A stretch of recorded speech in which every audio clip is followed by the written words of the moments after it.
Hello అండి, welcome to Maharaj Simba YouTube channel. పోకులుండలు తయారు చేసే విధానం చూద్దామండి, వచ్చేయండి. ఫస్ట్ పచ్చి కొబ్బరి తీసుకోండి, సన్నటి ముక్కలు తీసుకొని నెయ్యి వేసి బాగా ఫ్రై చేసిద్దామండి. అలాగే 10 గ్రాములు నువ్వులు కూడా తీసుకుందాము.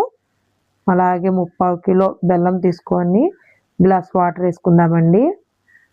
బాగా అరసి పాకం అంటారు కదండి, దానికన్నా తక్కువ పాకం తీసుకుందామండి. పాకం వాటర్లో వేస్తే తెలిసిపోద్దండి. లుండలాగా అయిపోతే మనం పోకులుండ పాకం అయినట్టండి.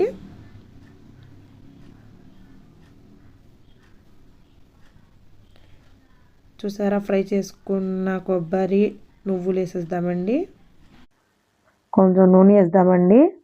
దాని తర్వాత కేజీ బియ్యం నానబెట్టుకున్న బాగా కడిగేసి వాటర్ మొత్తం పోయినాక పిండిలాగా తీసుకుందామండి. కేజీ బియ్యానికి 3/4 కిలో బెల్లం పట్టిందండి మాకు.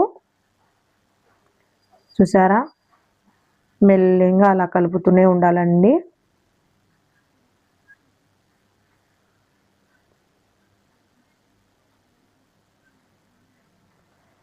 చాలామంది సంక్రాంతి పండుగ చేసుకుంటారు ఇలాంటి హిందూస్. చూసారా ఎంత బాగా వచ్చిందో. నిమ్మకాయ సైజంత లుండని తీసుకొని వేడవుతున్న నూనెలు వేసేద్దామండి.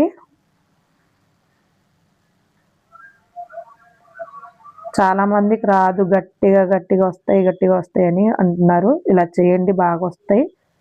చూడండి ఎంత బాగా వచ్చినాయో. లైక్ చేయండి, షేర్ చేయండి, కామెంట్ చేయండి, సబ్స్క్రైబ్ చేసుకోండి. Thank you for watching.